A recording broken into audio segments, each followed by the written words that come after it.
It's a great privilege to be with you, and I am grateful to the organizers for the invitation to give this keynote address, especially Joshua Barron. Now, let me say this. When you invite a historian and you give him the topic Retrospect and Prospect, it's on you.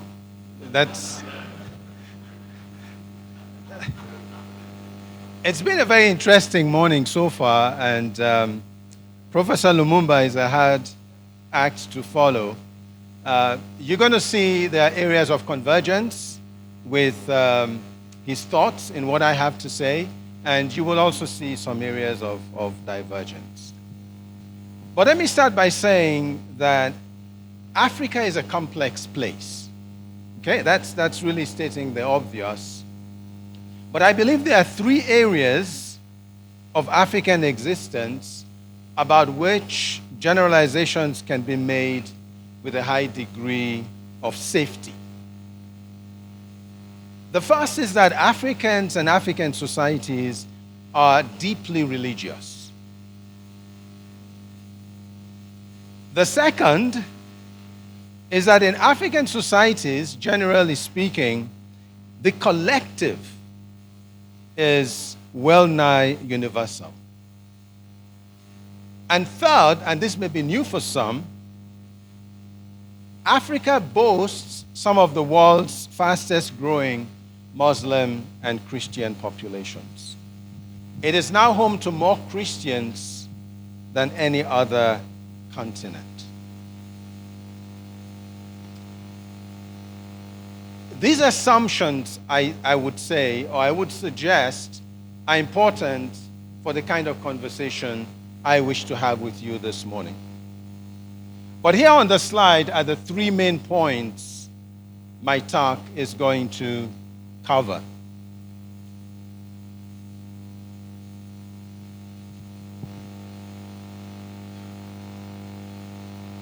I'm just waiting to see whether I and my technician are on the same page or slides.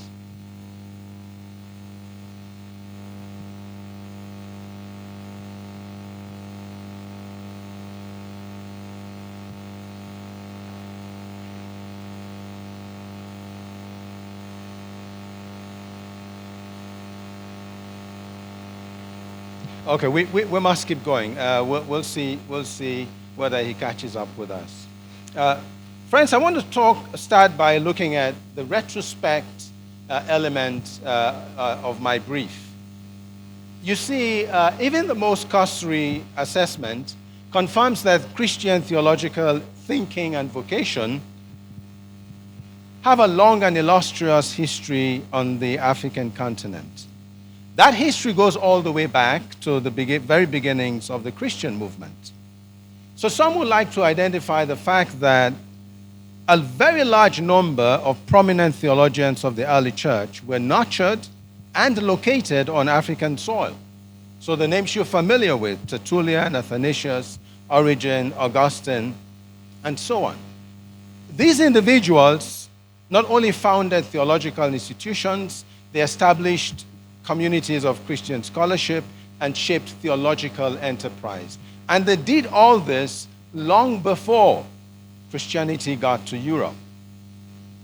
I often have to remind my own students that Augustine of Hippo was of African ancestry and that he made his towering theological contributions to the church as an African bishop wrestling with an African problem.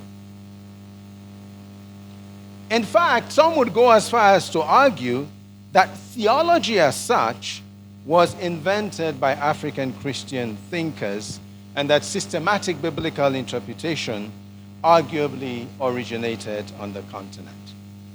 Well, that's all well and good, but that's not where our own conversations ought to begin.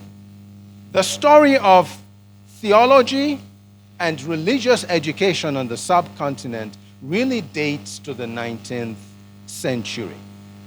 to that context of colonialism and Western missions that came up in the earlier talk this morning. And I want to share with you three major elements from that colonial era. And let me say, this is where you might see some of those divergences I mentioned. The first thing I want to bring your attention to is the indispensability of the African contribution in that colonial story. You see, for more than a century and a half, from about 1800 or so, formal education in tropical Africa was primarily the domain of European missionary operations. If school enrollment rates were much higher in British colonies than in French or Portuguese colonies, there was one simple reason for that. British colonial policy promoted and supported missionary education, while French authorities did not. In the event, by the 20th century, Western missions supplied 90 to 100% of all schools in British colonies. So the role of Western missionary societies in this process of education and learning is well accounted for. But friends, by acknowledging the role of Western missions in the building and expansion of schools, this tends to lead to a faulty assumption. Namely, that the rise of education in Anglophone Africa depended entirely on foreign funds and European personnel. This is not quite accurate. Most of the work in these schools, in terms of teaching and administrative leadership, were undertaken by Africans themselves, not by foreign missionaries. The growth of schools in colonial Africa was an African endeavor. The lion's share of funding was local. The costs of operation was primarily borne by African converts. Indeed, some schools were founded by Africans themselves. So the first point you must consider in retrospect is that, like the establishment and spread of Christianity in colonial Africa, mission school expansion was more of an African rather than a Western undertaking. Don't get me wrong. European missionary clout and resources in tangent with the colonial apparatus were crucial. But African contribution and agency were vital for the educational production that boosted the growth of the African church. This is a key lesson from our history that we must consider seriously today. When it comes to education, we Africans have historically been leading architects of our own destiny. The second point I wish to make is that in the colonial era, theology was often done in service to the church. Now, as you've heard, I'm originally from Sierra Leone. My country of birth occupies a special place in the history of theological education in the subcontinent. Sierra Leone was the first British Crown colony in Africa and home to the first Christian settlement established by Protestant missions. Sierra Leone also obviously epitomized the intimate link between mission and education in British colonial Africa. By the 1820s, there were more African Christians in Sierra Leone than the rest of the subcontinent put together. By the mid-19th century, the level of school enrollment in this small British colony was the highest in sub-Saharan Africa. In fact, the percentage of children in school in Sierra Leone was higher than the case in England at the time.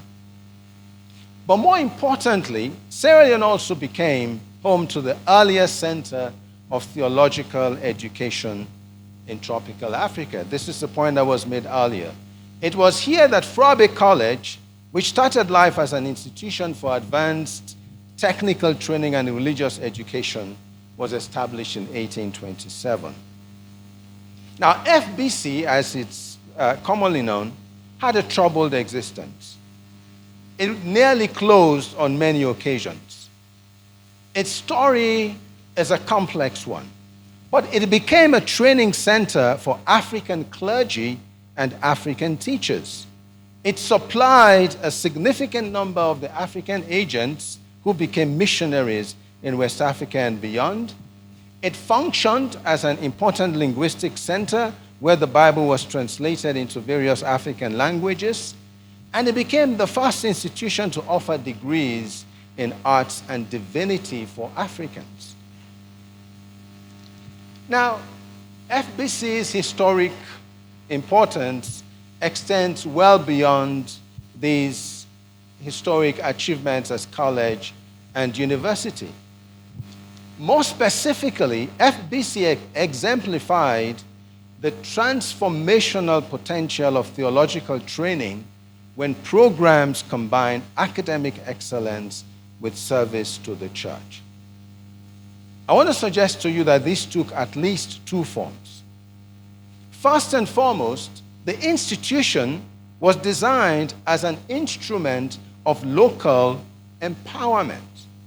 Frobey College was built on the assumption that African students, as one writer put it, could and should retain learning that met the same standards as their English sponsors.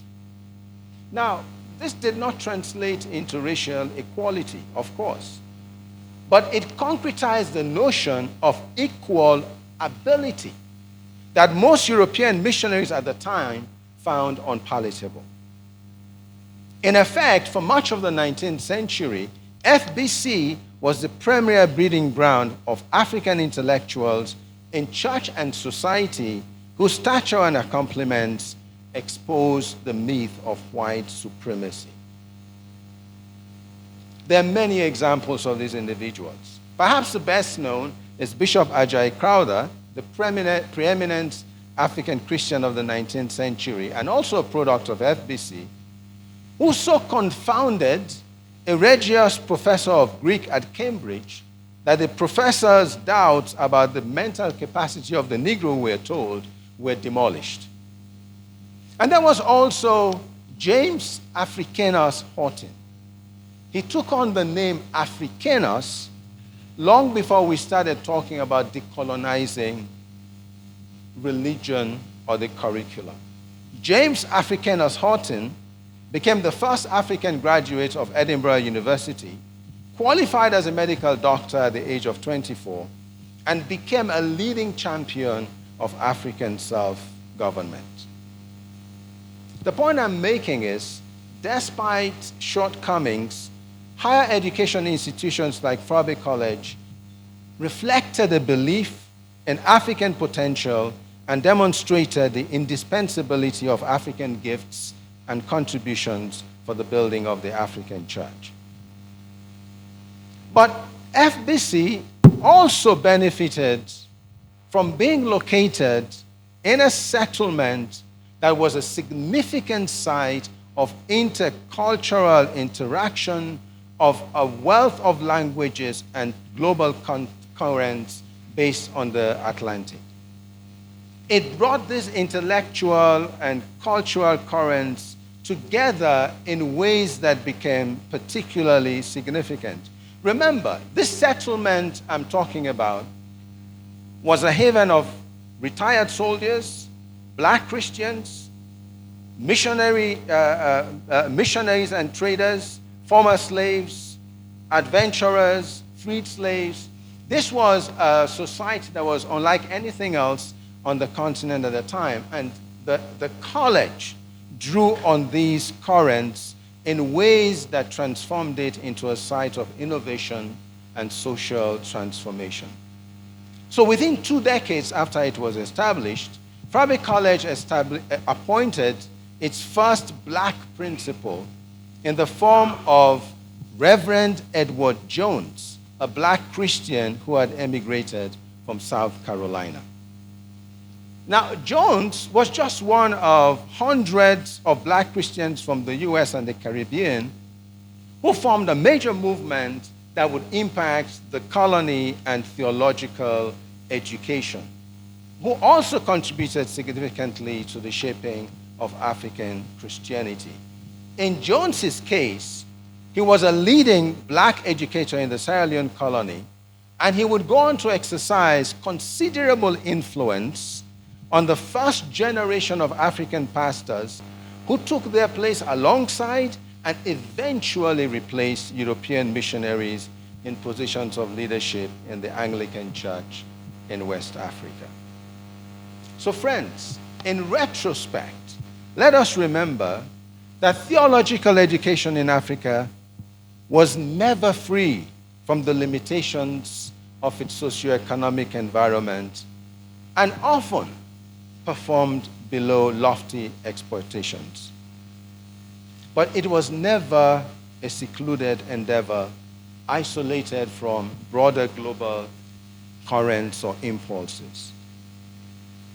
Even more important, in the colonial period at least, theological training provided the primary arena for the cultivation of African proficiencies and potential.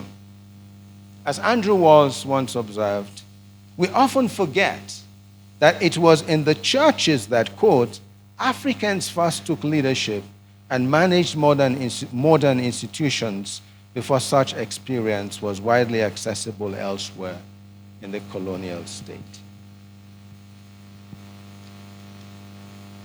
But our retrospection should add one more strand, that theological education was not only connected to globalization, but also to liberation. Yes, it is true that for much of the 19th century, Britain was the only world power. And by the early 20th century, the British Empire included more than a quarter of the world's population. The collusion between Christian missions and empire building in Africa is a historical fact. Missionary monopoly of education served both the cause of mission and the needs of empire.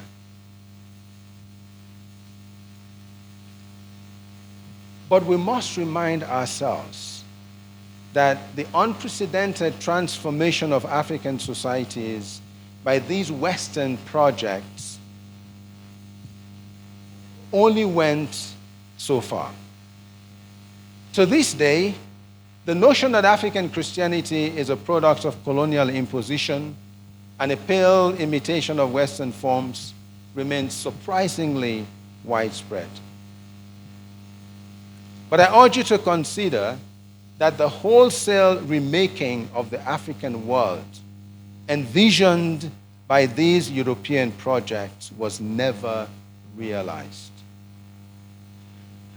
And more to the point, that the focus on Western initiatives tends to obscure the extensive transatlantic movements and ideological streams associated with black Christians of the diaspora. In retrospect, in fact, this black Atlantic movement was crucial for the founding of the African Church and the formation of Christianity as an African religion. It also contributed immensely to African theological training. How so?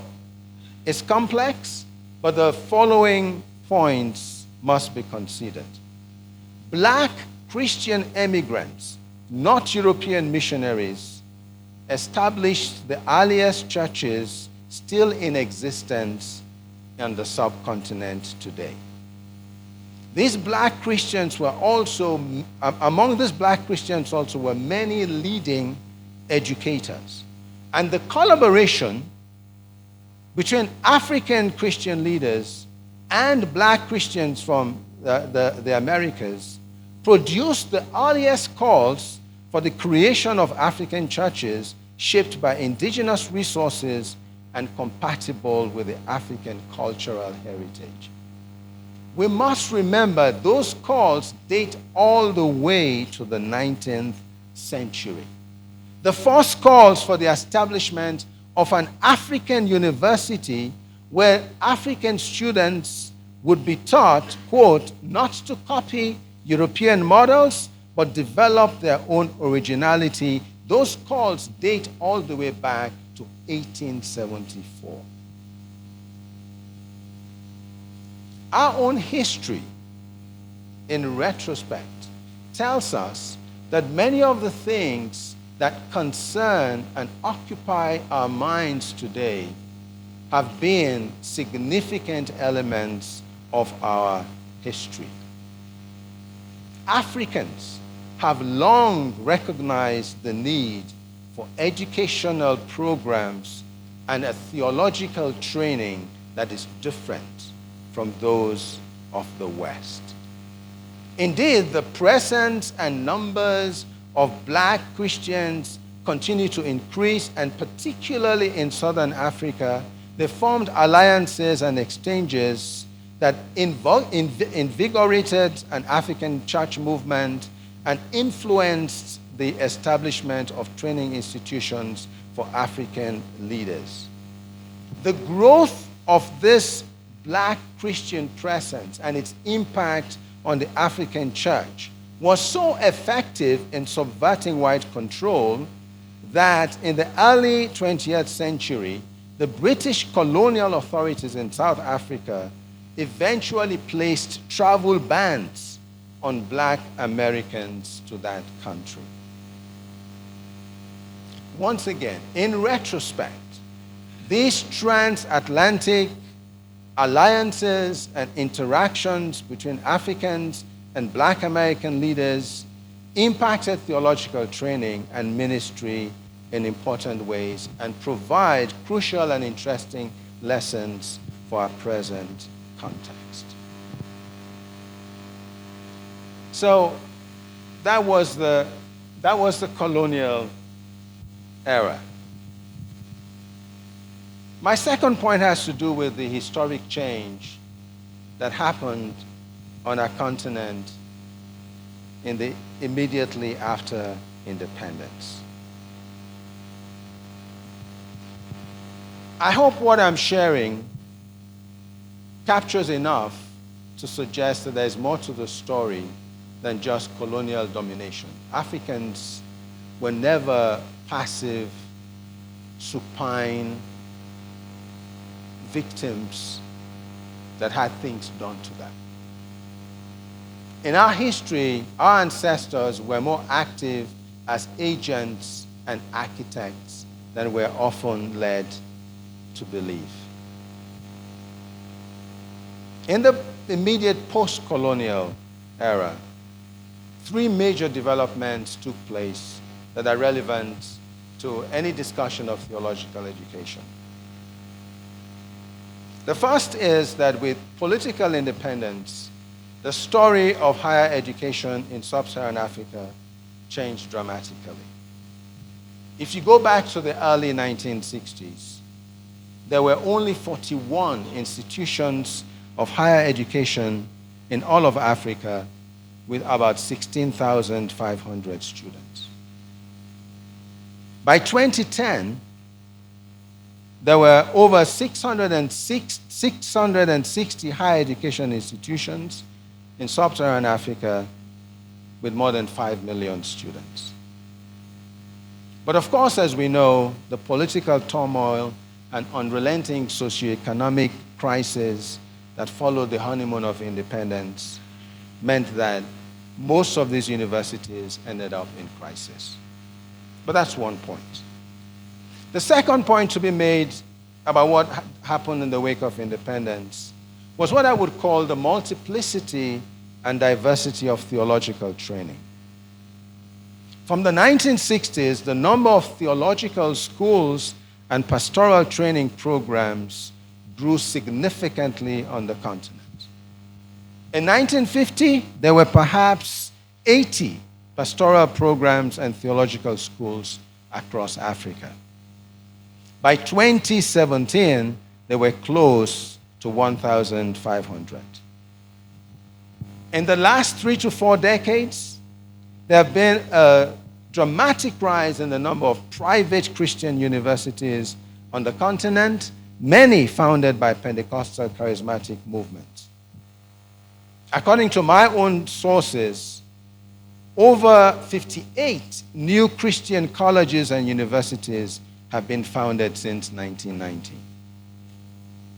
Some of you know the largest ones, which include the Ugandan Christian University, an Anglican institution founded in 1997, which now has more than 10,000 students.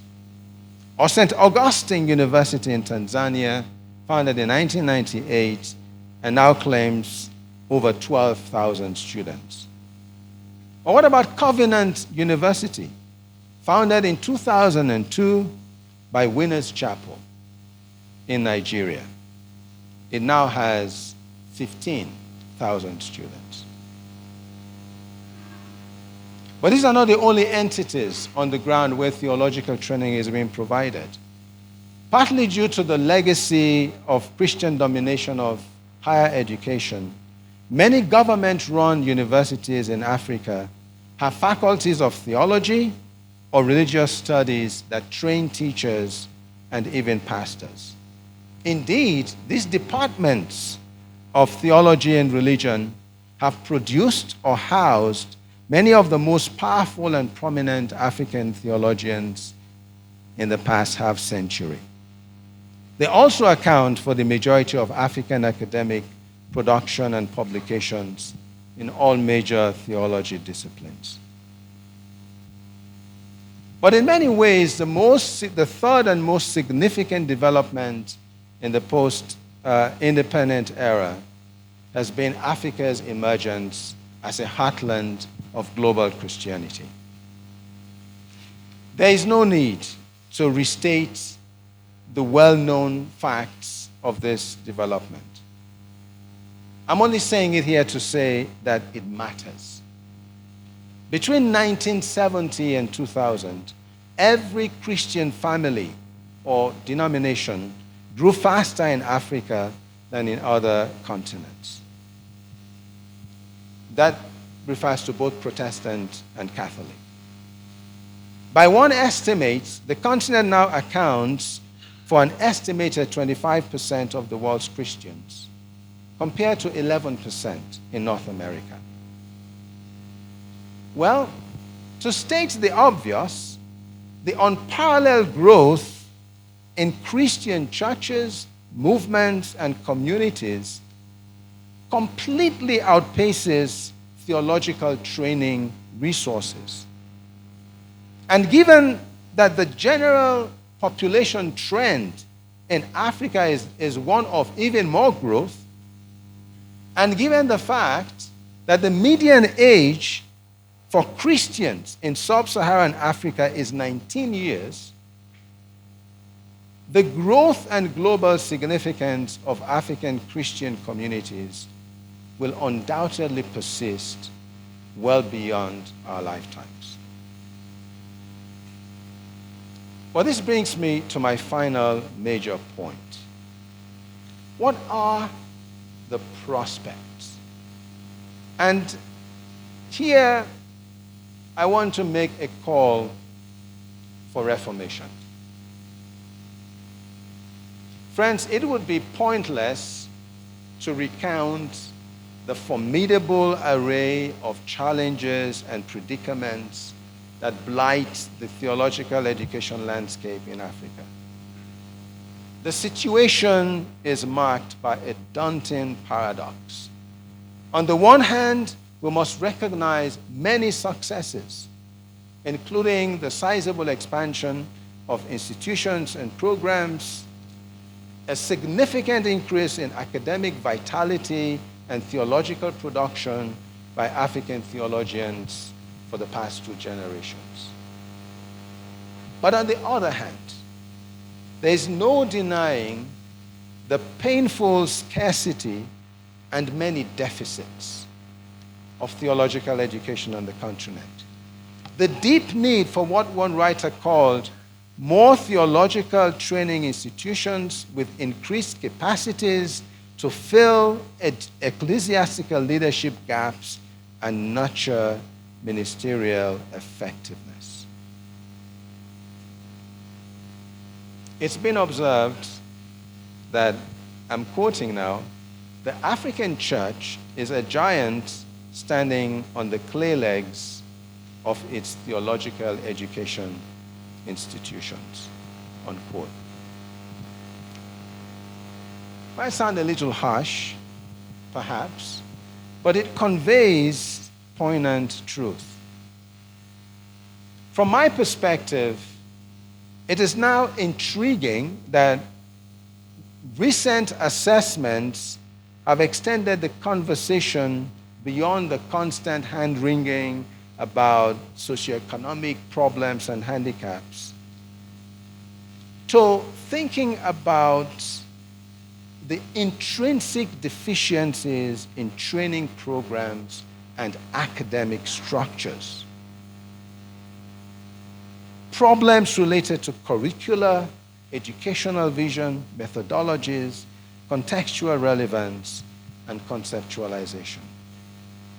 I am convinced that this shift in perspective to programs and methodologies is vital for meaningful assessment of the prospects facing African theological education. So I want to end my talk by calling for reformation. Specifically, reformation in two interrelated areas that I believe is urgently needed for the prospects of theological education in Africa to alter significantly. These two interrelated areas are not the only areas of transformation where transformation is needed, but I am persuaded that they represent the most fundamental. The first has to do, and this is the point that came up in the talk earlier this morning, has to do with the disconnect from African realities. To make my case, allow me to tell you 3 short stories. So make yourselves comfortable. These stories have to do with disease epidemics. So here's the first. In 1918, the influenza pandemic, the deadliest in history at that point, infected an estimated 500 million people worldwide, about 1/3 of the world's population. In the end, it claimed an estimated 20 to 50 million victims. What most people don't know is that sub-Saharan Africa suffered the highest average mortality rate of any continent during that influenza pandemic. Some 2.4 million people died on our continent in 6 months. Now, what most of you know is that the ravages of this pandemic pushed traditional societies to breaking point and transformed the religious landscape. A wave of new religious movements spontaneously emerged in different parts of sub-Saharan Africa between 1918 and 1921. Today, for some reason, they're called AICs. Now, the emergence and rapid growth of these movements astounded colonial authorities, took existing Christian denominations by surprise, and they were completely ignored by theological establishments. Not until the 1960s would these movements receive serious academic attention and theological reflection. Even though they demonstrated in the most profound way the potent interconnection between healing, wholeness, and religiosity in African societies. That's one story. The second, fast forward to 1980. And between 1980 and 2000, The HIV/AIDS virus affected 40 million people worldwide and claimed at least 22 million lives in just 2 decades. Africa was once again a major arena of devastation.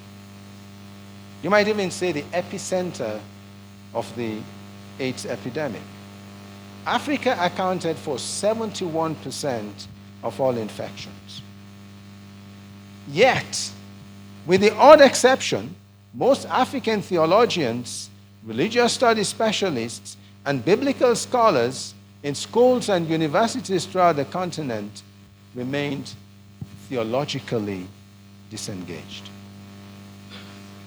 Friends, you have to think about this seriously. Bear in mind that these same scholars lived within these devastated communities. Their neighbors were dying. Their nieces and nephews were dying. Their relatives and friends were dying. Not only that, the students in their classrooms were dying. But their teaching agenda, their publications, their research, their theological reflections remained largely unchanged for most of them. Third story. 2 decades later, 2013 to 16, the Ebola outbreak, one of the deadliest disease epidemics in recent memory, began in a small village in Guinea and spread to neighboring Sierra Leone and Liberia within months. It eventually spread to about 7 more countries. By the time it ended, after 2.5 years, it had caused over 11,000 deaths, almost all in 3 West African countries, and rendered some 30,000 children orphans. Like the influenza epidemic a century earlier, the Ebola outbreak was profoundly intertwined with religious life. In fact, more so. Western public health experts responsible for dealing with the outbreak were forced to concede the limitations of scientific solutions alone. It became very clear to them that in this case, in this epidemic, where the victims were more contagious when dead than when they were alive, they were dealing with more than just a health issue. That they had to approach the catastrophe not only with scientific tools or medical resources, but also with new understanding of religious life, religious beliefs, and how they shape how people live and exist.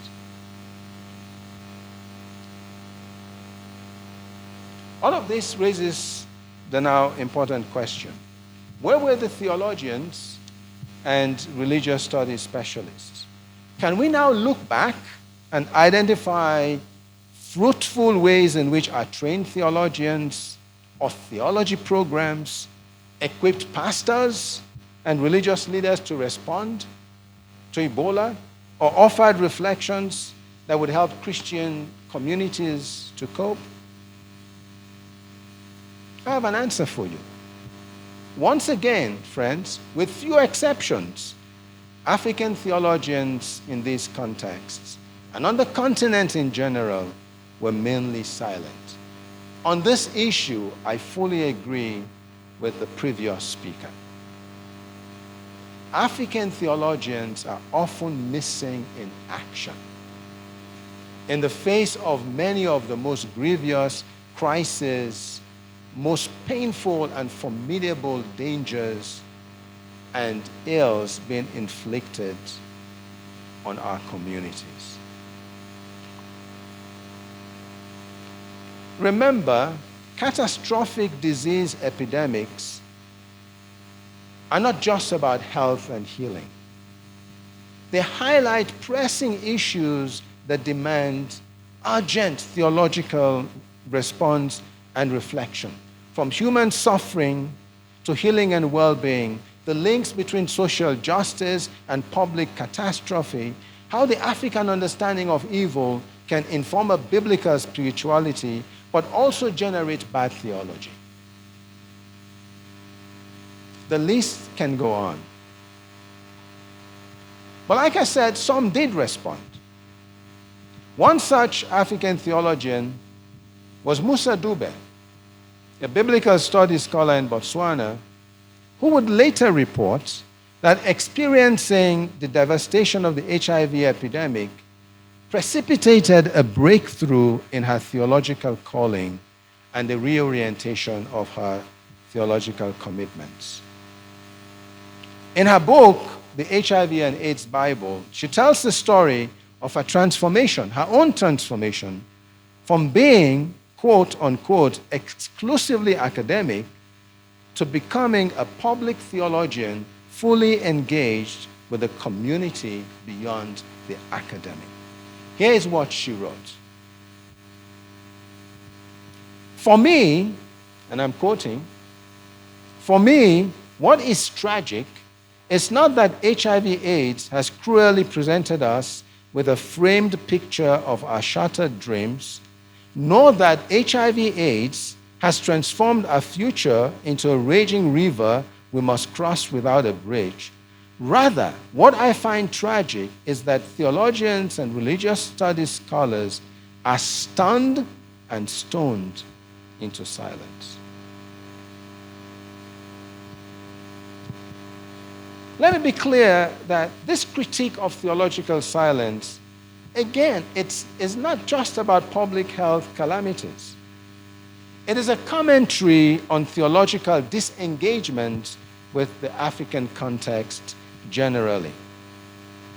Disease or deadly diseases are only one type of epidemic, as you all know too well.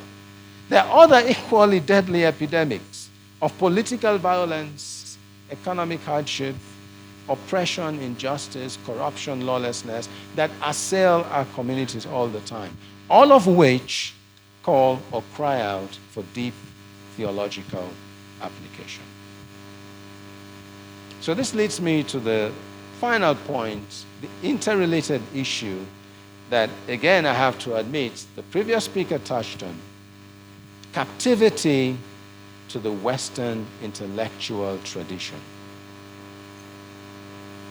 Friends, there are many possible explanations as to why African theological education and research is poorly engaged with African realities. But one in particular stands out in my view, namely that most, if not all, African theologians receive training largely confined to Western theological models and approaches. This is true whether they study in the West or in Africa. Because in most African theological institutions and centers, the theology program up to the PhD level is typically Western-based. Here's how one writer puts it: theological education has been replicated across Africa in the image of North Atlantic forms, methods, epistemologies, and theologies, leaving them fragmented and disintegrated, deprived of well-functioning, contextualized theological traditions. And you know what is interesting? Even Western scholars have noticed this pervasive tendency for African theologians to overlook the critical issues of their own context. I know all of this is familiar to most of you, but these are the sobering thoughts and reflections we must bring into view as we consider the prospects. And let me also hasten to say, I know there are important exceptions to these critiques in terms of institutions and scholarship. One obvious and outstanding example is the Accra-based Anglophone Christaller Institute that was mentioned earlier, founded in 1998 by eminent African theologian Kwame Bediako. In this institution, the program of theological education was built from scratch. The vision was specifically to equip students for ministry and deep engagement in the African context. And there was a clear commitment to foster research freed from captivity to Western norms and theological models. I'm also aware that in the past 4 to 5 decades, Africa has produced many outstanding theologians who have exposed the myth of normativity and challenged dominant Western norms, who have pioneered new concepts and constructs that have added powerful intellectual currents to the global narrative, who have championed fresh approaches that celebrated the African heritage and experience. There are 1 or 2 of them in the room. But friends, pointing to institutional exceptions and acknowledging the distinguished record of African scholars at home and abroad will only get us so far. Anglophone Christaller Institute, which now boasts just up to 800 graduates, is one of a kind, or maybe one of a few. Yes, we have produced outstanding African theologians, like Professor Tieno. But they will be the first to acknowledge the seriousness of the problem. The truth of the matter is that our captivity to the Western intellectual tradition is, yes, debilitating and suffocating. Please don't get me wrong. Western theological education has great value, and it can be adapted to the needs of Christian communities globally if its claims to normativity and totalizing constructs are addressed. But the fact remains that Western systematic theology, like any other body of theological discourse, is heavily contextual and ethnocentric. It is designed to promote knowledge of and expertise in issues or topics pertaining to the Western world. Left unguarded, it severely undermines the research agenda needed to refresh theological training and the theological curriculum in Africa. Let me give you 2 quick examples. In the Western theological tradition, there is deep separation between the disciplines of theology and religious studies. This separation is ill-suited for the African context and for African theological education. Rejecting such academic silos has important methodological implications for theological preparation. Another example, Western theological training, especially at the PhD level, is inextricably tied to the discipline of philosophy. Many of you with PhDs from Western institutions are shaking your head because the approach is heavily textual. The lines of inquiry are typically focused on the authority of certain texts and the ideas of specific long-dead white males. The problem is that this method of advanced training leaves African theologians with a significant handicap for research in African contexts. First of all, it is walled off completely from the scientific study of human society and has very little interest or engagement with lived religion. And on the African side, the material that informs African theological reflection and religious engagement is embedded in social, economic, and political realities. From an African perspective, theological reflection, just for its own sake, removed from the travails and demands of human society, or inattentive to rapidly changing realities, is an absurdity. Writing over 3 decades ago, South African missiologist David Bosch explained that one of the most exciting things about African theology is that it must be done on the frontiers. Here's what he wrote. I quote, "Africans are doing theology because they are compelled to.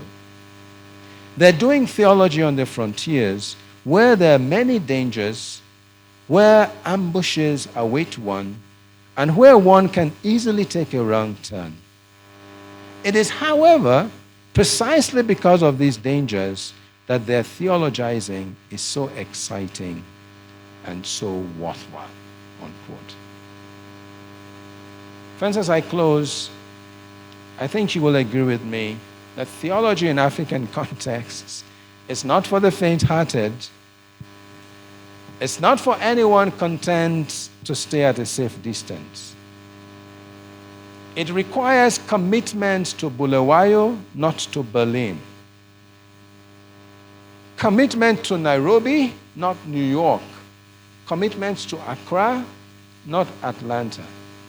It calls for attention to the complex and volatile developments that shape and transform African societies. To be effective, in other words, African theology must be socially conscious, radically innovative, and publicly engaged. Friends, this demands interdisciplinary approaches, methods, and strategies that require a reformation to be inculcated and incorporated into our programs. I have to be honest with you. I don't think we're going to do this just for ourselves anymore. For some of us, we've run out of time. We need to do this for the next generation. If we continue to recycle and rinse and repeat the same patterns and methods that have not served our churches and societies in the way that African theology has the capacity to, we're not only failing ourselves, we're failing the next generation. And I want to put it to you, because of Africa's central role in the world, in global Christianity, we're failing the global church. My call for reformation reflects the fact that the prospects for theological education in Africa are still shaped by formidable crises and challenges. But there's work to be done. Over 20 years ago, I'll end with a quote from my mentor again, Andrew Waltz. Over 20 years ago, he made the remarkable observation that, I quote, "Anyone who wishes to undertake serious study of Christianity these days needs to know something of Africa." He wasn't saying this in Africa. He was saying this in the West. This statement can be interpreted in many different ways, but it conveys the provocative insight that African Christianity matters greatly. Perhaps in global financial terms, you might say it's too big to fail. Applied to this conversation, it means that the nature and quality of African theological production will increasingly have great implications for the worldwide church. So friends, I call you, I call me, I call all of us to a work of reformation. Thank you.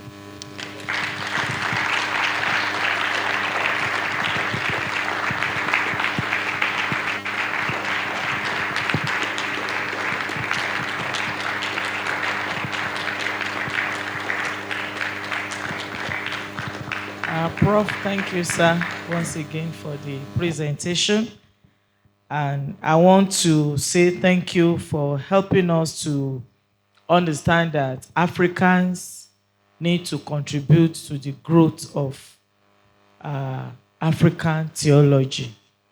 We want to still appreciate what the Western world has been able to do, challenging our thoughts, giving us at least a path to follow. But what we are saying is that we cannot remain there for life. We should also look at how we can grow ourselves and see how we can speak to our situation. And so my building on the first presentation I discussed with the facilitator, saying that while we appreciate the need to be African, we also should know that we cannot be on our own. We still need to partner. We still need to collaborate. We still need to learn. And in that learning, we still need to speak to ourselves that what can I do to make things better? A lot of things has been shown to us. Okay. I think we should mature and be able to do what is going to help us. But what do you do in a situation where we are given the opportunity, but we are not really doing what we should do? What are we going to do about that? Hi, thank you for that really amazing talk. Very thought-provoking. I was just wondering, you talked about globalization and the idea of African theological education in that context. And I was just thinking about the fact that we are now entering into the phenomenon of deglobalization and a lot of nationalism. And how do you think that will impact what Africans can offer the world? In some ways, the two questions are linked. Thank you for your question. And in a keynote address, there's only so much you can say. And I think what you're hinting at is how formidable the challenge is to change. Many of you in this room, if you're to go back to your faculties, to your department, to your schools, and to try to initiate change, the most vicious opposition is going to come from your own colleagues. So I've been part of programs that have funded African researchers to do innovative research and new lines of work. And many of them have run into significant obstacles within their own schools. My word of encouragement is this. I want to remind you, for most of us, it can no longer be about us. Right? We've been part of this landscape and this terrain. We've toiled. We've tried. Sometimes we've done so with very scarce resources. But I feel that it's now time to stand up as champions of change, of reformation, without any apologies. Because we know that that significant change is needed for African theologians, African theological programs and institutions to live up to their potential and do the work that we are called to in service to the church and our societies. And think of it in the time, I was surprised. I'd been about 30 years as an educator myself before I began to realize what it took for the mentors I admired the most, what it took for them to say what they said, to publish what they published, to establish the initiatives that they did. For many of them, it took a lot of sacrifice, it took a lot of courage, intellectual courage and personal courage. They put themselves in positions of risk just to move the needle. We're called to do the same. That we have to take seriously this sense of, it's almost like being freedom fighters. That we have to be willing to stand in the gap on the frontiers to initiate change. That would mean that we leave our programs and institutions better shape than they were when we came in, so that the next generation will have a better chance. And this is tied to the question. I'm not sure about deglobalization. So many things are said about globalization, global processes, and so on. But you're pointing to the fact that there's a little bit of a backlash, especially within Western societies, where there's increasing emphasis on nationalism, nationalization. So the truth of the matter is those things never left. They never went away. They've always been that tension, the need for that balance between these two forces within almost every society you can think of. But in relation to what I have in mind, again, I want to be clear. I'm not calling for a reformation and initiative in which Africans are led to believe that they should go it alone. In fact, I think that's actually part of the problem.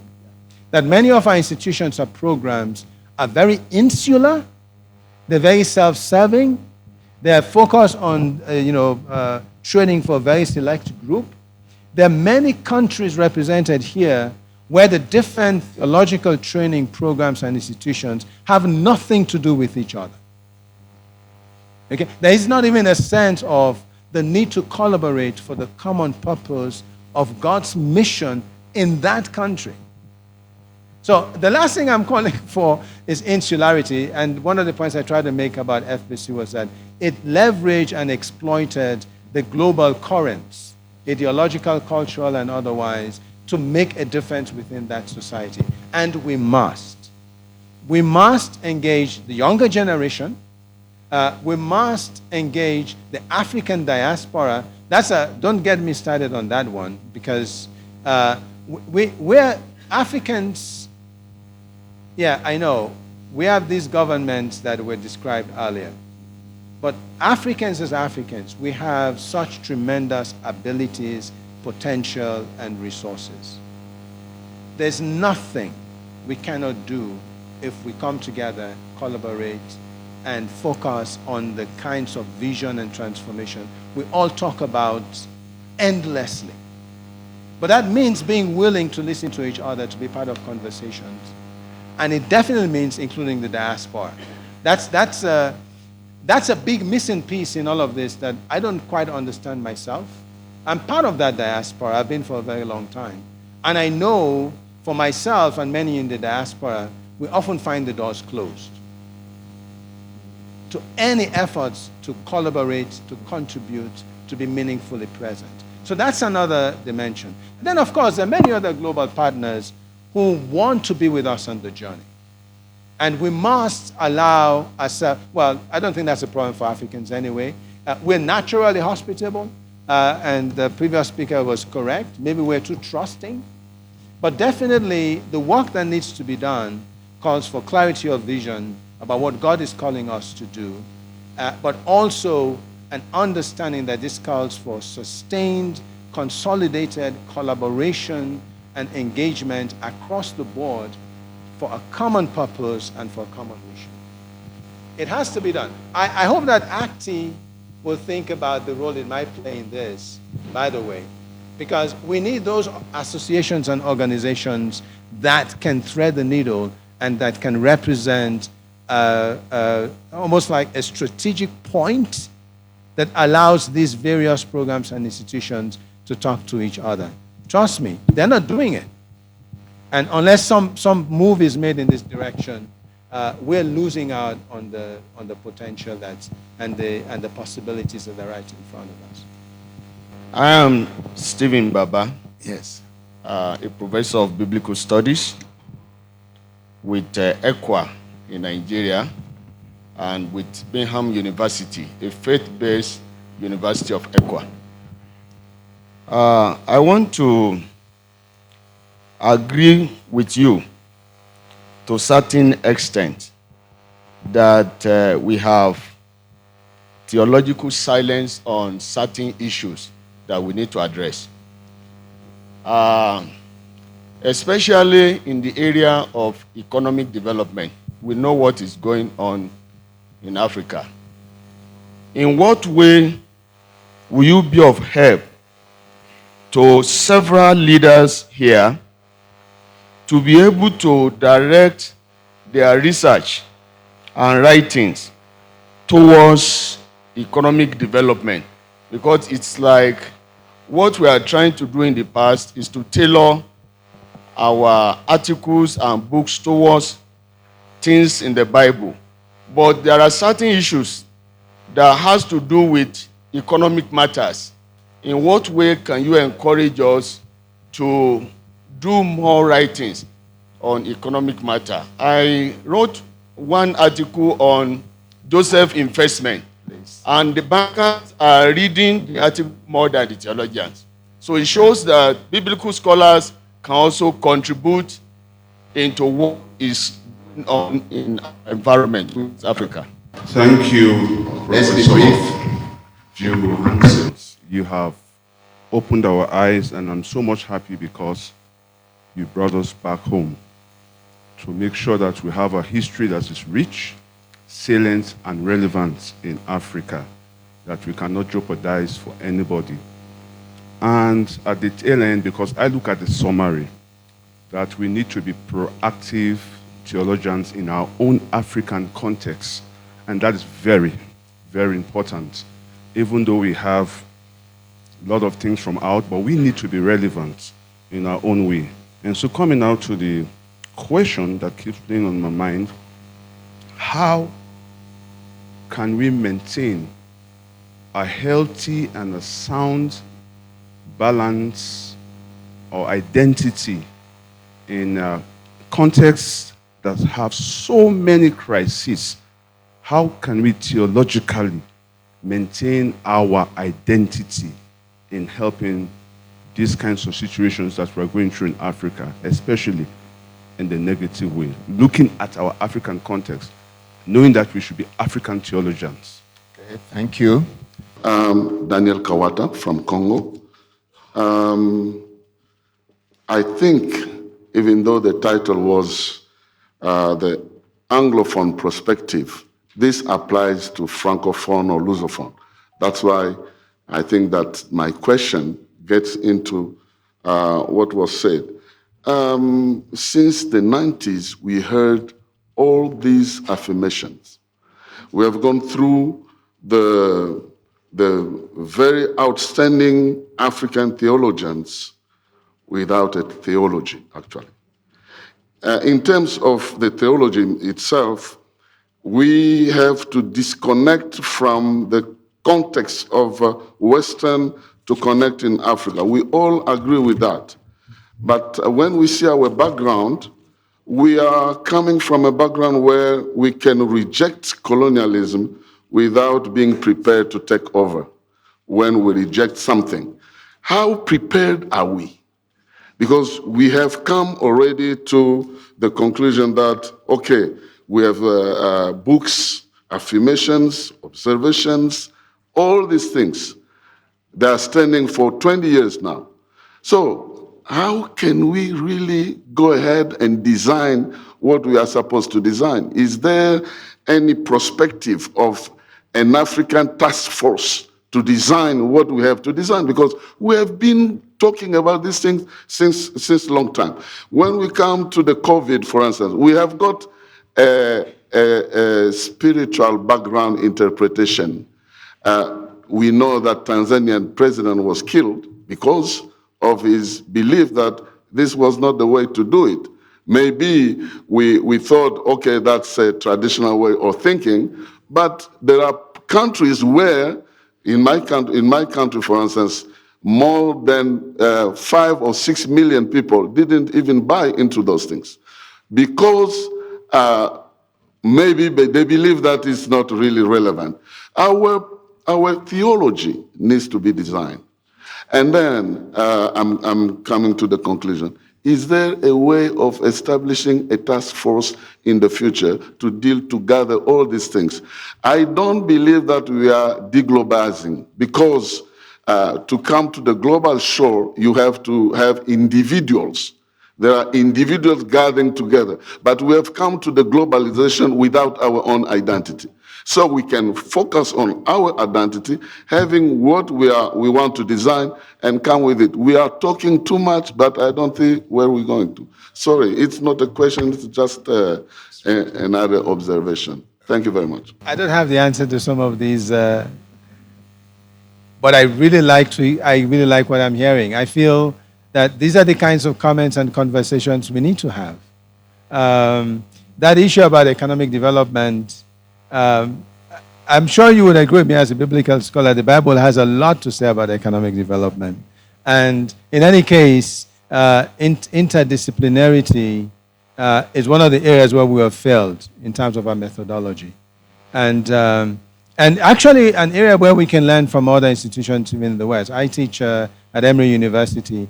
You can do a joint degree in an MDiv and public health, MDiv and law, MDiv and social services. A lot of institutions have realized that the terrain and areas where religious knowledge, skills, and understanding are needed are vast.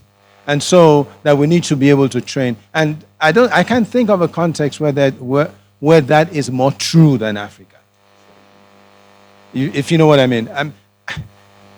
I have to ask myself sometimes, why would a university with a full-fledged Department of Theology and so on spend a lot of money and build a school of medicine, and all those students who are enrolled in the School of Medicine are not required to take at least one course in the Department of... But the Department of Theology, often they don't make the case for themselves.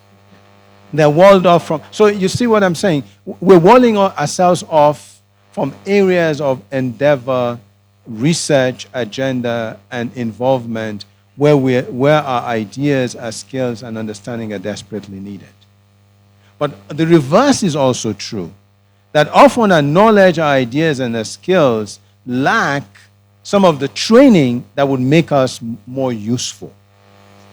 So for some of us, it means acquiring social scientific tools and skills so that our impact will be more robust. So, but again, I think this is a conversation that we need to have. On the issue of theological education in crisis, I know.